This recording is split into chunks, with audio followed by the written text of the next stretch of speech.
Walking down the valleys of Bamiyan, Afghanistan, I would see the two giant Buddhas on the side of cliffs at least twice a day until they were gone. I also remember when I was a kid, I was playing next to them. Today I'm going to inform you about the Buddhas of Bamiyan.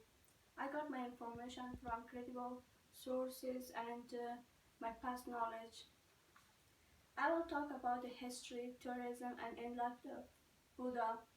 So first of all, I want to talk about the history of the Buddha. The two Buddhas is in the city of Bamiyan. Bamiyan is located 140 miles in the northwest of Kabul, Afghanistan. The two Buddhas were built in the 6th century. According to Kahan, they were not happy about the end of the result of first one, so they tried to build the second one. And the gender of the Buddha, the Saraswal is the male Buddha, and it's 53 meters tall, which is 174 feet. And Shamama is the female one, and it's about 35 meters tall, about 115 feet tall.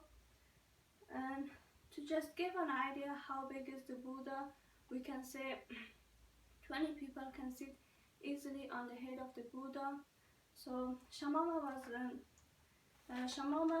was built in the year of 507, and Sasal were built in the year of 554, which is 47 years later.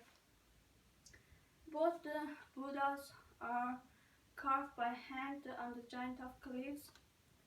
So for visual aid number 1, I have this picture of the Buddha. This is the Saraswal's Buddha when it was still standing tall.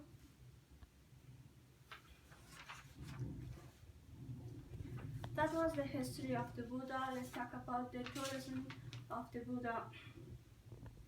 Tens of thousands of people were visiting the Buddhas. Most of the people were from neighboring countries, and even people from Russia and European countries were visiting the Buddha.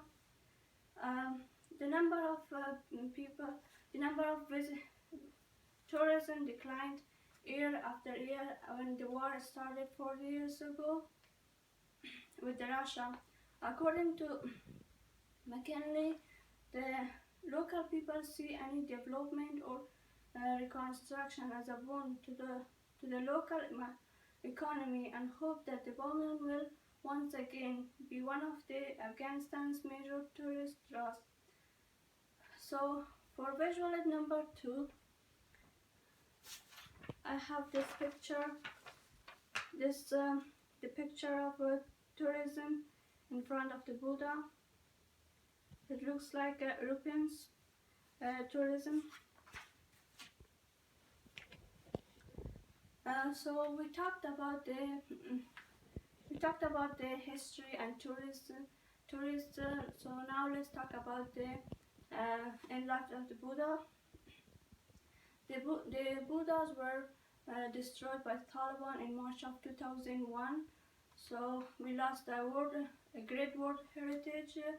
According to Margarita, about 25 to 75% of Buddha's piece stored safe for possible rebuild.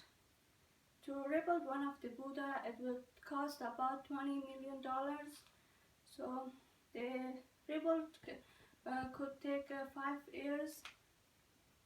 So for visual aid number 4, I have this picture of the Buddha.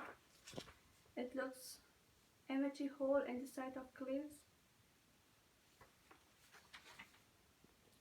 So I hope I informed you on the history, tourism, tourists, and life of the Buddha. It bothers me a lot to see how this wonderful world heritage no longer exists.